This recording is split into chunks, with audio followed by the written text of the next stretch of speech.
Hello and welcome back to the Sam Beast YouTube channel and another one in our ITAM short series. We're talking to Shaun Ashbury again today, and in this session we're discussing about how the ITAM industry has progressed since he first started recruiting for ITAM professionals. Some really interesting insights from Shaun here, so it's well worth a watch. As per usual, I'd really appreciate it if you could like and subscribe, and we will see you on the next video. Have a great day. Yep. So I guess a big shift to suggest probably is when I first started, it was all about license compliance, so very forensic.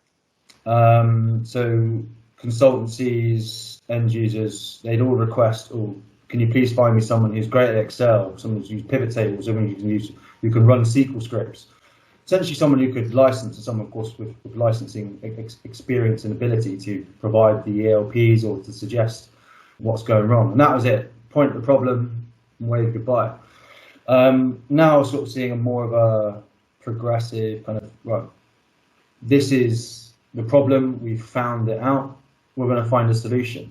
So that's kind of the profiles that have been requested now, and I see it's more of a consulting approach, using your experience and being more innovative, not necessarily the forensic analyst, but the sort of a consultant basically. You actually are a consultant, not a pointer and runner. No, to be fair, in the roles that you post on LinkedIn and stuff, you're right, the job title bit seems to be moving away from that pure licensing and moving more into like the SAM and the overall ITAM piece. So that the kind of roles have matured, even if you like, in some cases. But again, I hate to bring it up, but the coronavirus impacts. Yep. How did that kind of, initially when, the pandemic was starting to occur, and then during all the global lockdowns, etc., how did that kind of impact the job market? And did you have roles that are open that were suddenly shut because of, concerns over it? How did you cope with that? Yes, it was tough for a little bit.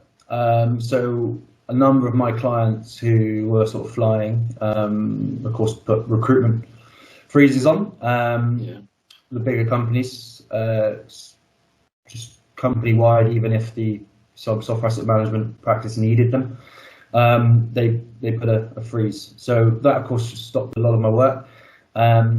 What I would suggest is the smaller consultancies out there that don't have that bureaucracy were still recruiting.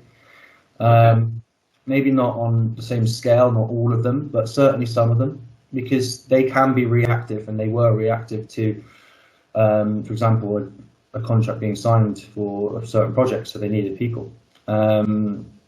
So yeah, things have been delayed, put it that way. And over the last month, I mean, you probably noticed my postings have gotten a little bit more frequent, and of course suggesting that there's more roles out there, which is very true. I mean, particularly in the UK, the UK market seems to be improving, whereas 3-4 months ago the same roles were advertised, but there wasn't that much out there. Now you look on LinkedIn, loads of end users are advertising for software asset management jobs again.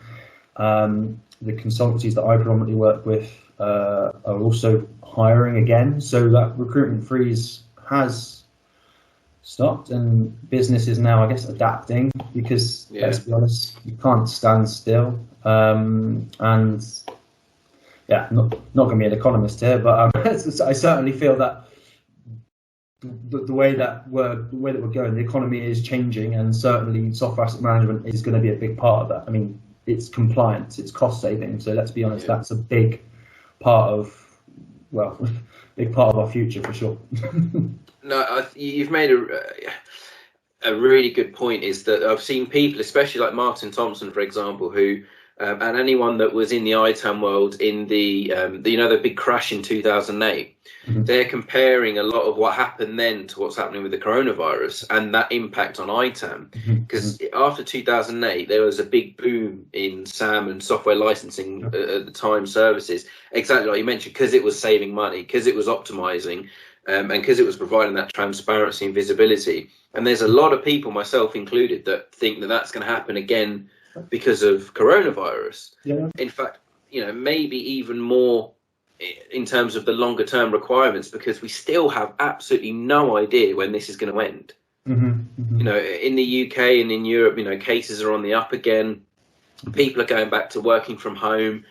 There was that mass panic initially when it was like, oh, we need to give out equipment, we need to get more licenses for audio conferencing and stuff. There's a big cleanup that needs to happen. Yep. So I'm guessing from your standpoint as well, actually, the future's looking quite exciting for you, because there is going to be that reliance on software asset management, and even as a recruiter.